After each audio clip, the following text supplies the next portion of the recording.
आजपर्यंत या मुंबईमध्ये जेवढी जेवढी संकट आली, नैसर्गिक आपत्ती असेल, अतिरेक्यांचा हल्ला असेल, स्वतःच्या प्राणाची पर्वा न करता त्या संकटात उडी मारून जीव वाचवणारा माझा शिवसैनिक आहे. गोमुद्राची बाटली हलवणारा आरएसएस किंवा भाजपचा कार्यकर्ता नाहीये.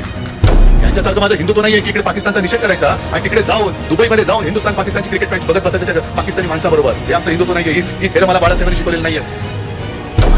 मला वर्षा सोडताना यातना नाही झाल्या, पण जेव्हा माझा कडवट शिवसैनिक दुर्दैवानं आपल्यातनं जातो आणि काही वेळेला गैरसमजातून जातो, तेव्हा ज्या यातना होतात, निगड्यात असतात ना, हे दुःख मी तेवढे दाखवू शकत नाही. म्हणून मला काय आनंद होतो अशातला भाग नाही. मराठा मराठेतर आहे ना ती सुरुवात. मराठा मराठेतर, 96 कुळी, ब्राह्मण ब्राह्मणेतर, स्पृश्य अस्पृश्य, घाटी कोकणी, हे सर्व भेदाभेद काढून मराठी माणसाची भक्कम एकजूट बांधा. म्हणून मी या गद्दारांना सांगतोय की जसं मी माझ्या वडिलांचं नाव अभिमानाने लावतोय शिवसेना उद्धव बाळासाहेब ठाकरे, तसं गद्दारांनी शिवसेना अमित शहा म्हणून लावावं.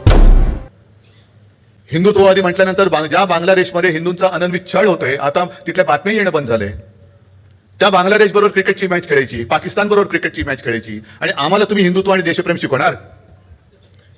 दुर्दैव काय झालंय की ज्यांचा स्वातंत्र्य लढ्याशी सुतराम संबंध नव्हता, मी काल परवाच्या माझ्या भाषणात सुद्धा बोललेलो आहे, त्यांच्या हातामध्ये देशाची सूत्र गेलेत. कसं कळणार त्यांना स्वातंत्र्याचं महत्व? लढलेच नाही मुळामध्ये. म्हणजे यांचं कसं, म्हणजे एक 4 दिवसापूर्वी संजय सुनील आपल्या कार्यकर्त्यांचा एक व्हिडिओ मला दिसला. आजच्या शिबिराचा मेनू काय? वरण भात भाजी पोळी. अरे म्हटलं चिंतन शिबिर आहे की निर्धार शिबिर आहे? हे शिवसेनेच्या शिबिरामध्ये पोळी भाजी. आपण सेफ राहायचं. पु ल देशपांडेंनी जे काही लिहून ठेवलंय त्याच्यात एक मी वाचला तर पूर्ण काय आठवत नाही, पण त्यांनी असं सांगितलं की पूर्वीची जी काही मुंबई होती, पुलं मला वाटतं पार्ल्याला राहायचे आणि पार्ल्याच्या त्यावेळेच्या गल्ल्या बैठे काही बंगले आणि कदाचित ते 62 सालचं वगैरे असेल युद्ध सुरू होतं आणि पुलंनी असं लिहिलंय की नाटकाची तालीम संपवून आम्ही एक 2-5 मित्र गप्पा मारत घरी परतत होतो. काळोख्या गल्ल्या होत्या आणि त्या काळोख्या गल्लीतनं अचानक एक आवाज आला, थांबा. बघितलं इकडे कोणच नाही. मग पुढचा प्रश्न आला, शत्रू की मित्र? तर आम्ही 1 सेकंद थांबलो आणि सांगितलं शत्रू. मग पुढचा आला एक 2 सेकंदांनी, ठीक आहे मग जा. तर म्हणाल ते कोण होते? हे तथाकथित काठ्या घेऊन गच्चीमध्ये देशाचं रक्षण करणारे तथाकथित हिंदुत्ववादी होते. म्हणजे कोण? आरएसएस वाले. म्हणजे गच्चीतल्या गच्चीत काठे घेऊन बसतात. कापडे वाळत घालायला ठीक आहे हो.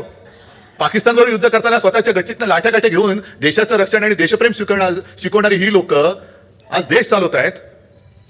हे फेक नरेटिव्ह नाही तर दुसरं काय? मला काही जणांनी प्रश्न विचारला, काही म्हणजे कोण हे गद्दार? जाऊन तिकडे दाढी बुडवून आले आणि म्हणे उद्धव ठाकरे गेले नाहीत. अरे मी ठरवलं होतं, कारण काय बाकीचं सगळं ठीक आहे, पण आम्ही मोहनराव भागवतांचे फॉलोअर आहोत ना रे. आणि आपण ठरवलं होतं की नाही? मी तुम्हाला सांगितलं होतं की नाही की मोहन भागवत गेले की आपण त्यांच्या पाठोपाठ जाऊन ते मारतील तिथे डुबकी मारायची. पण तेच नाही गेले तर मी कसं जाणार? मी नाही गेलो, तुम्ही कसे जाणार? स्वतः लोक सांगे ब्रह्मज्ञान, स्वतः कोरडे पाषाण, हे ठणठणीत, आणि लोकांना सांगते डुबक्या मारा. हे असं यांचं सगळं भाकड तत्वज्ञान आहे. ज्याप्रमाणे यांचा स्वातंत्र्य लढ्याशी, देशाच्या स्वातंत्र्य लढ्याशी काही संबंध नव्हता, तसाच यांचा संयुक्त महाराष्ट्राच्या लढ्याशी सुद्धा सुतराम संबंध नव्हता. आणि ही गोष्ट 400-500 वर्षापूर्वीची नाही, आताच्या 60-65 वर्षापूर्वीची आहे.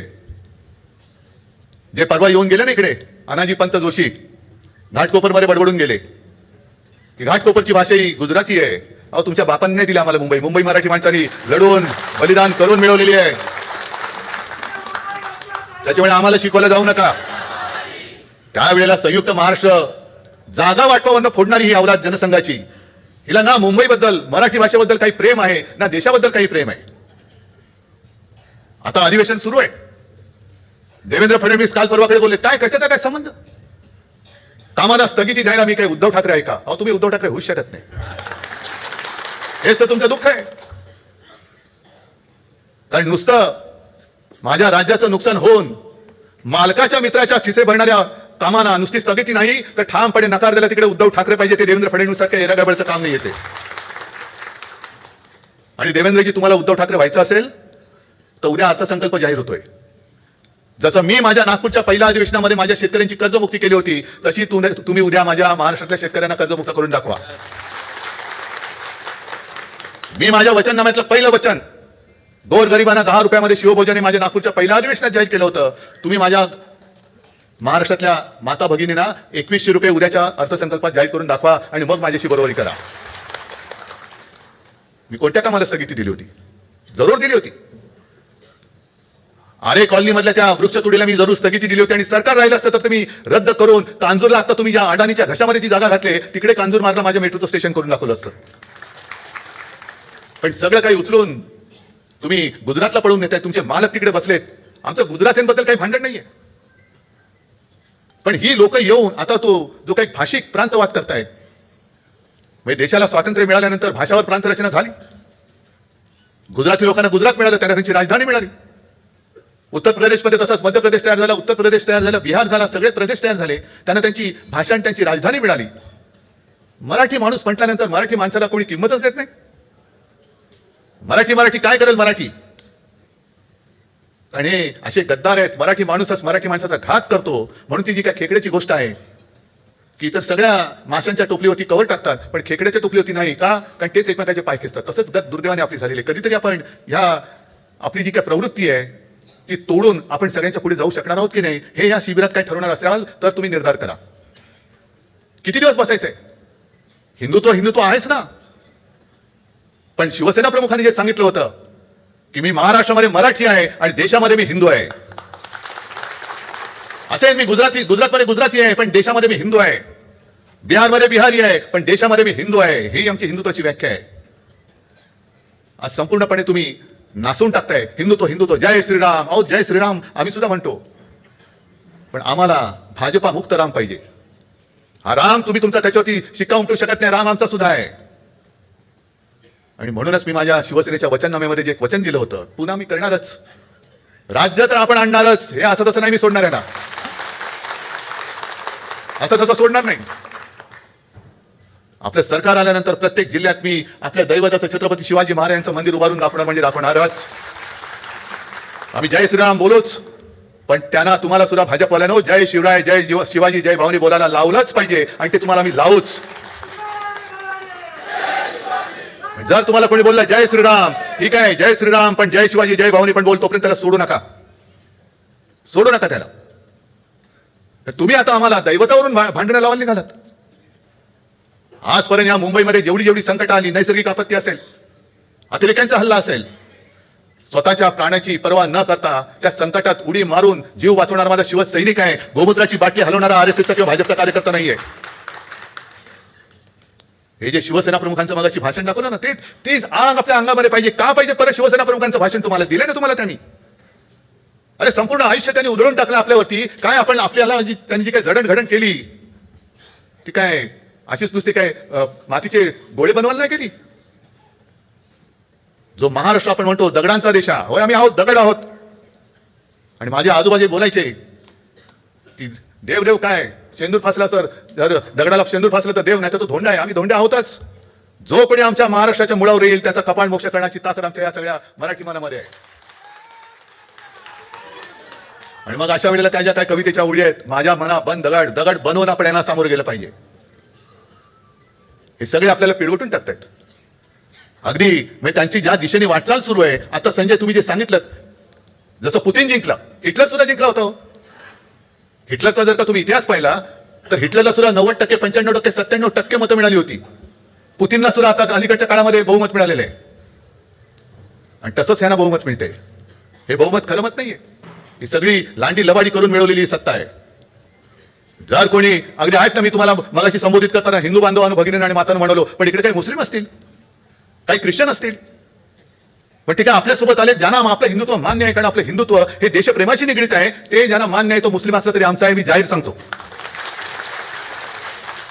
यांच्यासारखं माझं हिंदुत्व नाहीये की इकडे पाकिस्तानचा निषेध करायचा आणि तिकडे जाऊन दुबईमध्ये जाऊन हिंदुस्थान पाकिस्तानची क्रिकेट मॅच बघत बसायचं त्या पाकिस्तानी माणसाबरोबर. हे आमचं हिंदुत्व नाहीये. ही थेरं मला बाळासाहेबांनी शिकवलेलं नाहीये. एका बाजूला 56 इंचाची छाती हे सुद्धा फेक नॅरेटिव्ह, आणि तिकडे जाऊन नवाज शरीफच्या वाढदिवसाचा केक खाऊन यायचा. काय जर हिंदू म्हणून किंवा आमच्या महाराष्ट्रासाठी, मराठी माणसासाठी, देशासाठी जर मुस्लिम आमच्या सोबत येत असतील तर भाजपच्या पोटात का दुखावं? काल परवाकडे जे साहित्य संमेलन झालं त्याच्यामध्ये महाराष्ट्र गीत त्या शमीमा अख्तर ना, काश्मीरी मुस्लिम, तिने गायलं. आणि या भैयाजी जोशींसारख्या माणसाला कळणार नाही. हे संयुक्त महाराष्ट्राचा जो लढा पेटला होता त्याच्यामध्ये जे आघाडीवरती होते त्याच्यात एक होता शाहीर अमर शेख. होय होता, जन्माने मुसलमान होता. आमच्या घरी यायचं आम्ही अनेकदा सांगितलेलं आहे.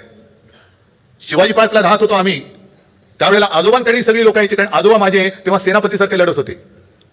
शाहीर अमरशेख यायचे, सेनापती बापट यायचे, अनेक लोक मोठमोठी माणसं मी बघितलेली घरी येताना आलेली. आणि शाहीर अमरशेख आज सुद्धा मला आठवतात. पण याच शाहीर अमरशेखने ज्या वेळेला दिल्लीमध्ये मराठी माणसाने आंदोलन केलं होतं, तेव्हा त्यांचा डब घेऊन सगळ्यात आघाडीवरती होता. जागा मराठा आम जमाना बदलेगा. जागा मराठा बोलणारा अमरशेख असेल जातीने, जन्माने मुसलमान असेल, पण तो आमचा होता. कारण तो संयुक्त महाराष्ट्रासाठी लढला होता. तो काही जनसंघीय नव्हता, शेपूट घालून बसलेला आणि सगळं मिळाल्यानंतर तो तोडफोड करून राज्य बळकवणारा तसा अमरशेख नव्हता. साबीर शेख सुद्धा होता ना, अमरशेखची आठवण करताना साबीर शेख होता. पण आमच्यासोबत जर का आले मुस्लिम तर वोट जिहाद. आणि मोहन भागवत मशिदीत जातात. उद्धव ठाकरे गेलेले नाही अजून, पण गेला तो परत त्यांची नरकातली सगळी पित्रवरती येतील.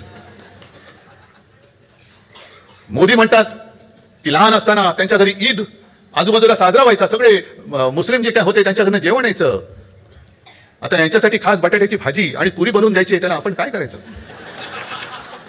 असू शकेल ना, आपण कसं सांगणार? आणि मग ते ताजिया खाल्लं जायचे, तरी तुम्ही हिंदू. आणि केवळ मुसलमानांनी शिवसेनेला मत दिलं, उद्धव ठाकरेला मत दिलं, कारण करोना काळामध्ये आपण केलेलं काम. तर आम्ही लगेच हिंदुत्व सोडलं. हे जे काय फेक नरेटिव्ह आहे. आणि म्हणून मला अनेकदा जे बोलतात काही लोक की हिटलर हिटलर हिटलर आहे, साम्य बरंच आहे. हिटलरचं सुद्धा असं म्हणतात की 4 पातळीवरती त्याचं काम चालायचं. म्हणजे आता जे काय आपले प्रवक्ते वगैरे असतात ना, तेव्हा चॅनल वगैरे नव्हती, पण तेव्हा जे चालायचं, एक म्हणजे स्वतःची बाजू मांडणं, हे का काही प्रवक्त्यांचं काम. दुसरं, दुसऱ्यावरती आरोप करणं. तिसरं, विरोधकांनी केलेल्या आरोपांना उत्तर देणं. आणि चौथं, ते म्हणजे फक्त अफवा पसरवणं. आहे साम्य दिसते की नाही? आता जे काय यांचं चाललेलं आहे ह्याच्यामध्ये आणि त्याच्यामध्ये साम्य दिसते की नाही दिसत? आणि अशा यांच्यामध्ये आपण त्यांना केवळ आणि केवळ आपल्याला भुलवण्यासाठी जय श्रीराम म्हटलं म्हणून लगेच हिंदुत्ववादी म्हणून सगळं आयुष्य त्यांच्या चरणी वाहून टाकायचं. आज हे करू तर काहीच शकत नाहीये. आज मुंबईला जे खतम करायला निघालेत, मुंबईचं महत्व मारायला निघालेत, महाराष्ट्राची अस्मिता तुडवतायत पायदळी. आणि हाच धोका आहे. 1 नेशन 1 इलेक्शन. यांना सगळं 1 1 1 एकाधिकारशाही पाहिजे. सगळं एक. आपल्याला सुद्धा बरं वाटलेलं आधी, एक विधान एक निशान एक प्रधान. हो बाबा पाहिजे, बरोबर. पण विधान म्हणजे यांचं जे काय होतं भुरसटलेल्या हिंदुत्वाचे विचार, ते आम्हाला मान्य नाही. डॉक्टर बाबासाहेब आंबेडकरांनी लिहिलेलं संविधान तेच आम्ही मानणार. एक निशाण म्हणजे तुमचं फडकं नव्हे, तर आमचा डौलाने फडकणारा तिरंगा, हे आमचं निशाण आहे.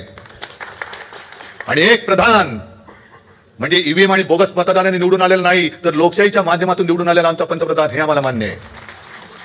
आणि तसंच ते आता जसं कमल हसन म्हणाला की यांना इंडिया नाही हिंदिया करायचंय, म्हणजे परत तिकडे मारामारी लावायच्या.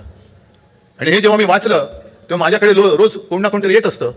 बिहारची काही लोक आली होती, त्यांना मी विचारलं, ते साबी सच आहे. जसं आपल्याकडे या काही भाषा आहेत, कोकणी आहे, अहिराणी भाषा, आणखीन कुठली भाषा, प्रत्येक विभागाची